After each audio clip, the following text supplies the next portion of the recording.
नमस्कार, मैं हूं शाहिदा आतिफ। बंसल न्यूज की खास पेशकश में आपका स्वागत है। विश्व ब्रेन ट्यूमर जागरूकता सप्ताह पर आज हम ब्रेन ट्यूमर से होने वाली सामाजिक समस्याएं और उनके निदान के बारे में बात करने वाले हैं। आज हमारे साथ हैं खुशबू लोहान, जो पुनर्वास मनोवैज्ञानिक, brain tumour sports group and awareness foundation India से हैं, और साथ ही हमारे साथ हैं एक और खास मेहमान सौरभ सुलोखे, जो केयर गिवर के तौर पर मौजूद हैं, जिनकी माताजी को पिट्यूटरी नामक एक ब्रेन ट्यूमर हुआ था, जिनकी 2 सर्जरी भी हो चुकी हैं। तो चलिए आज की चर्चा को शुरू करते हैं। अपने मेहमानों का हम स्वागत करना चाहेंगे। खुशबू जी, आपका भी स्वागत है और सौरभ, आपका भी स्वागत है। आप सभी का बहुत बहुत धन्यवाद। खुशबू जी, आपसे सबसे पहले हम ये जानना चाहेंगे, अंतर्राष्ट्रीय ब्रेन ट्यूमर जागरूकता सप्ताह क्या होता है और इसे क्यों मनाया जाता है? अंतर्राष्ट्रीय सहायता जो सप्ताह मनाया जाता है वो हर साल मनाया जाता है और इस बार 30 अक्टूबर से 6 नवंबर तक इसको सेलिब्रेट कर रहे हैं। इसके सेलिब्रेट करने का मुख्य उद्देश्य है कि इस प्रकार की जो बीमारी है, खासकर अगर हम ब्रेन ट्यूमर की बात करें तो इसके बारे में अभी भी लोगों को उतनी जानकारी नहीं है जितनी होनी चाहिए, और साथ ही साथ इस बीमारी के बारे में लोगों को बहुत भ्रांतियां हैं। तो इस प्रकार की बीमारी के लिए ऐसे व्यक्ति और ऐसे परिवारजनों के लिए सहायता प्रदान करना, साथ ही साथ लोगों को इस बीमारी के बारे में अधिक से अधिक जानकारी देना, और बहुत ही अहम कि इस बीमारी के लिए सही समय पर ट्रीटमेंट लेना कितना आवश्यक है, क्योंकि जितना सही समय पर ट्रीटमेंट लिया जाएगा उतना ही ऐसे पेशेंट की गुणवत्ता, जीवन की जो गुणवत्ता है वो बढ़ेगी। और साथ ही साथ मनोवैज्ञानिक सहायता भी ऐसे पेशेंट्स और परिवार के लिए बहुत आवश्यक है। तो इस बारे में लोगों को अवगत कराना। सौरभ, चलिए अब हम आपके पास चलते हैं और आपसे हम ये जानना चाहते हैं कि सबसे पहले कैसे आपको पता चला और तब आपकी और आपके आसपास के लोगों की क्या प्रतिक्रिया थी जब ब्रेन ट्यूमर वाली बात आपको पता चली थी? हाँ मैम, सबसे पहले हमें ऐसा पता चला था कि मम्मी को फिज़िकली प्रॉब्लम हो रही थी और वो थोड़ी सी मतलब उन्हें कभी कभी चक्कर आ जाते थे, कभी वो बेहोश जैसे होने लगते थे और उनकी आंखों की रोशनी धीरे धीरे कम होते जा रही थी। तो और इसी सिलसिले में हमारा कम से कम 1 साल मतलब वेस्ट हो गया था कि हमें लगा कि आंखों की प्रॉब्लम है, बट वो ब्रेन ट्यूमर की प्रॉब्लम थी। आप हमें ये बताइए कि आखिर हुआ क्या था। आप बिल्कुल भावुक ना होइए, ये सोचिए कि आप अगर कोई जानकारी देंगे इससे बहुत लोगों को भला होगा। तो क्या कुछ सीरियसली सिम्टम क्या थे, लक्षण क्या थे और कैसे आपने ये शुरुआत की, हमें जरूर ये जानकारी दीजिए। बताइए सौरभ। हाँ मैम, शुरू में ऐसा हो गया था कि उन्हें क्या बोलते सिर दर्द होने लगा था और वो बेहोश से हो जाते थे, और फिर उसी सिलसिले में हमारा 1 वर्ष जो है मैम वेस्ट हो गया था।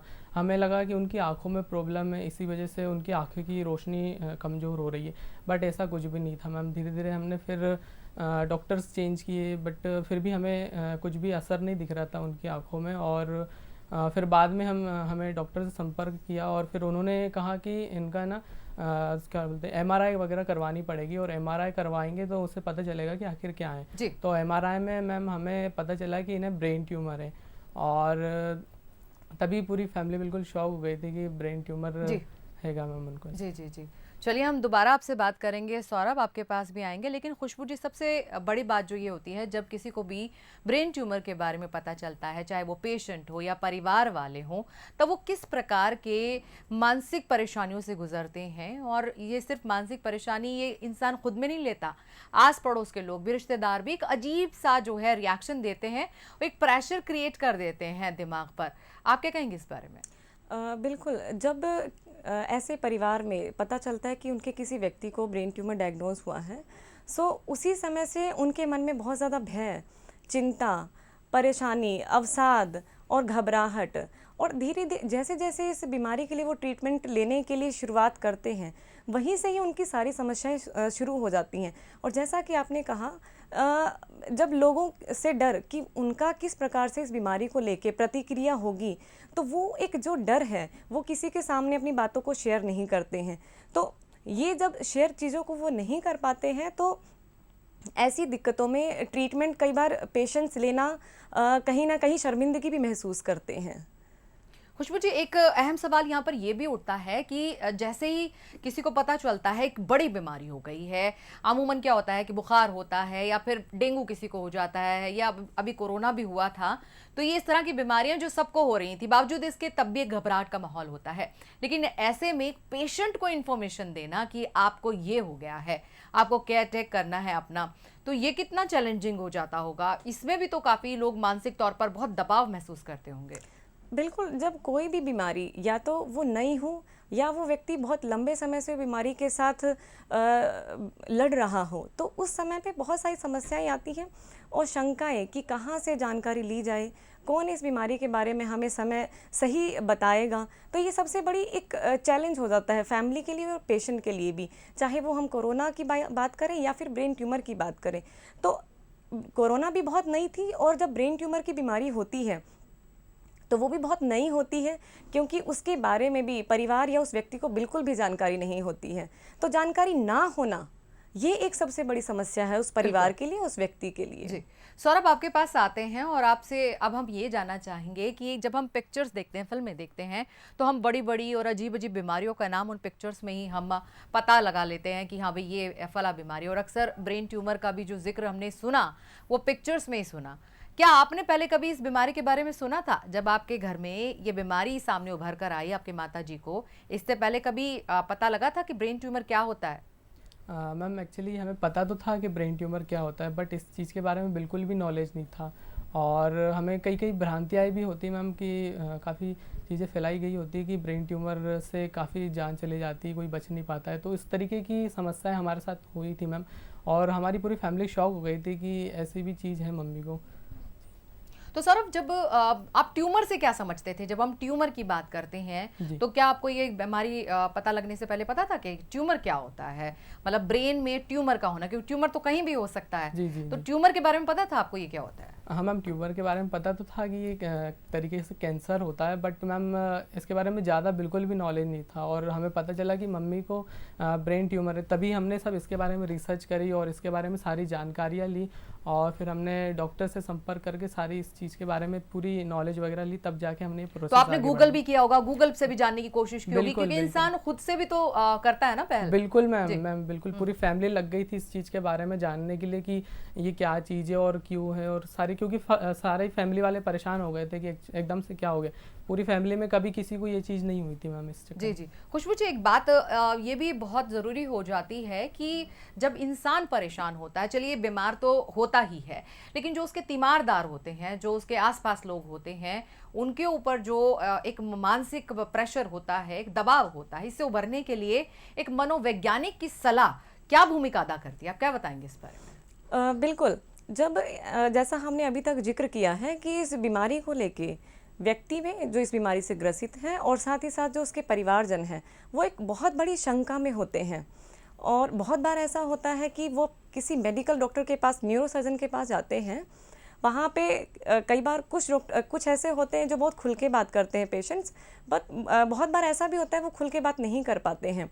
तो उस समय पे ट्रीटमेंट ना लेना वो ज़्यादा बेहतर समझते हैं, डर जाते हैं कि अभी तो डॉक्टर ने बताया कि सर्जरी होगी, सर्जरी में किस प्रकार से उसका क्या प्रोसीजर होगा, उसके बाद रेडिएशन होगी, कीमोथेरेपी होगी।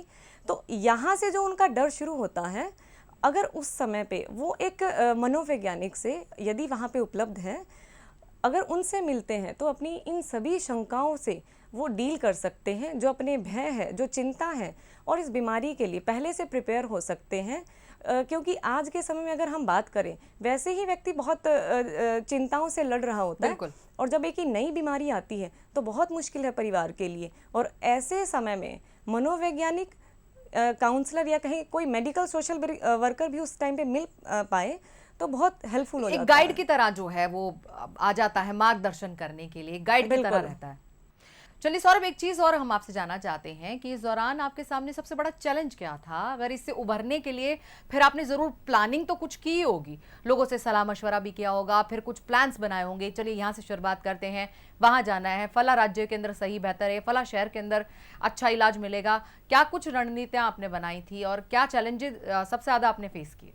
मैम सबसे पहले तो हमने यही किया था कि इस ब्रेन ट्यूमर से रिलेटेड सबसे बेस्ट डॉक्टर कहाँ मिलेंगा और कहाँ से मतलब कौन सा हॉस्पिटल रहेगा, ये यहाँ से मैम प्रोसेस हमारी स्टार्ट हुई थी।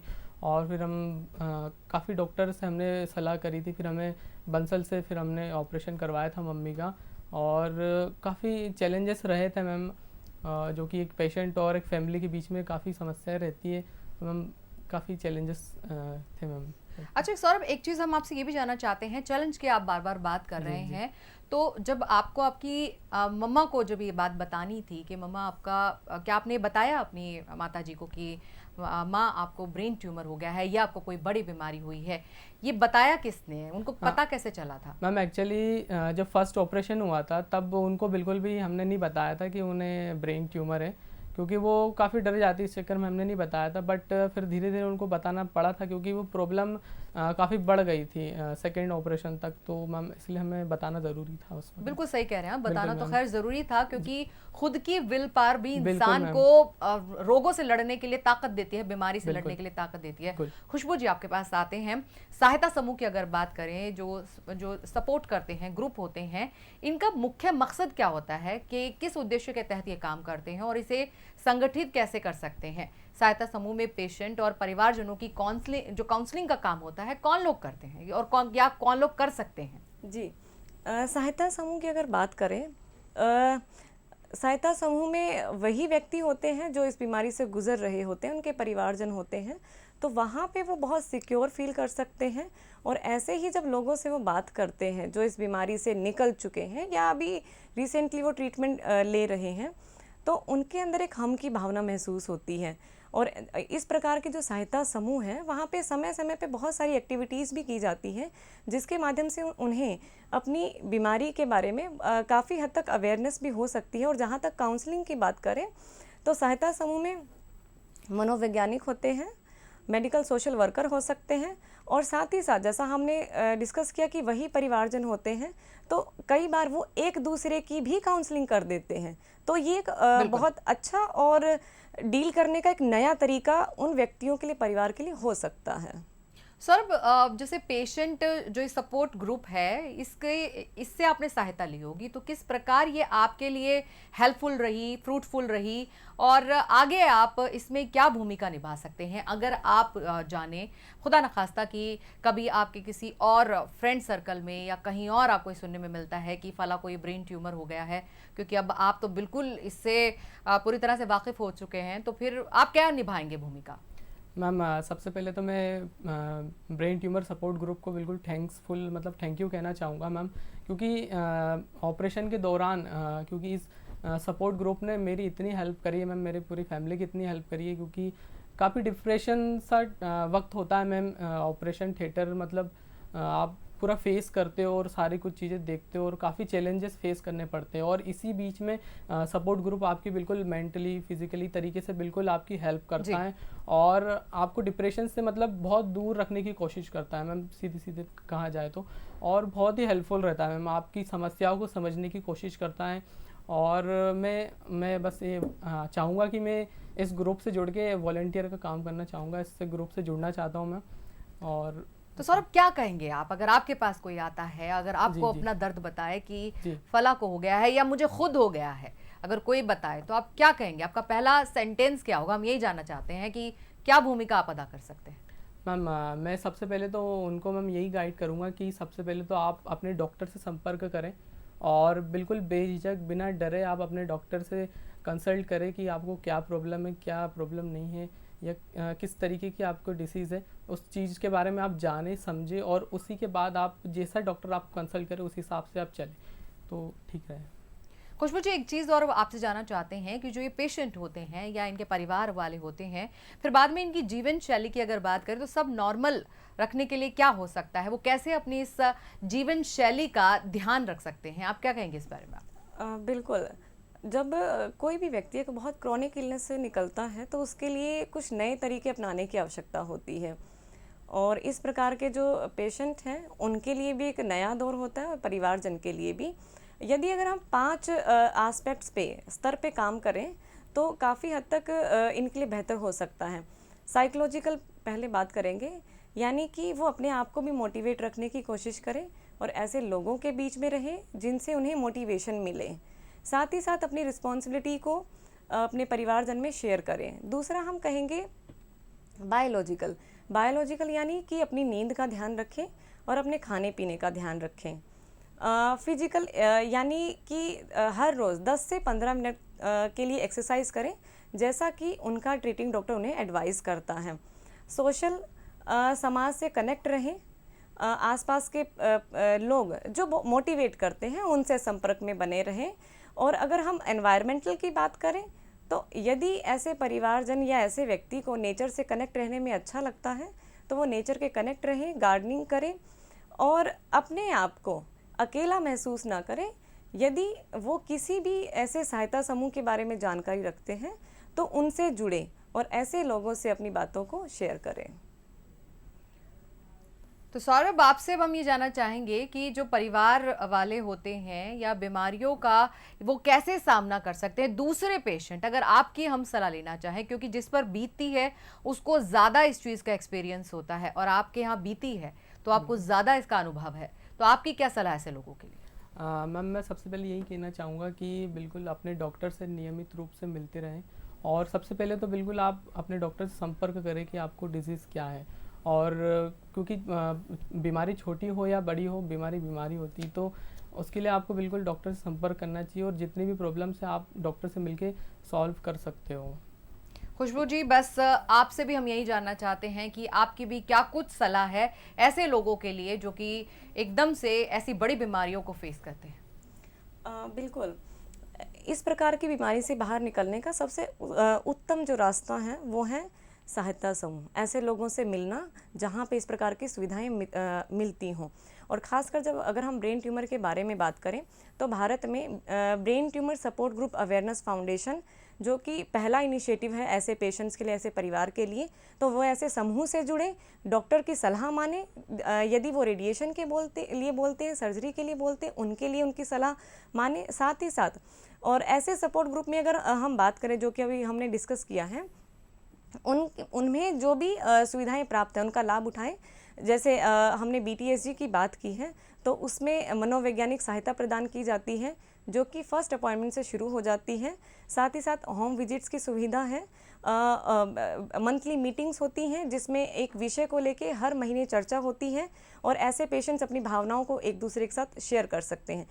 आखिरी में मेरा एक ही अनुरोध है कि आप मेडिकल ट्रीटमेंट के साथ साथ मनोवैज्ञानिक ट्रीटमेंट भी जरूर लें, तभी आप इस बीमारी से सही तरीके से डील कर सकते हैं। खुशबू जी, आपका और सौरभ आपका, आप आए हमारे स्टूडियो में, अपना वक्त दिया और अपने जो भी विचार हैं हमारे साथ साझा किए, इसके लिए धन्यवाद आपका। जी धन्यवाद।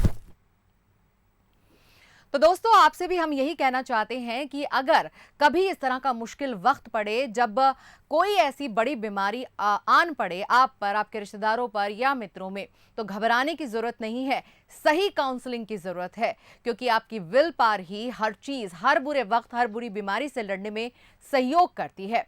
तो बंसल न्यूज की इस खास पेशकश में बस इतना ही। अभी दीजिए इजाजत, नमस्कार।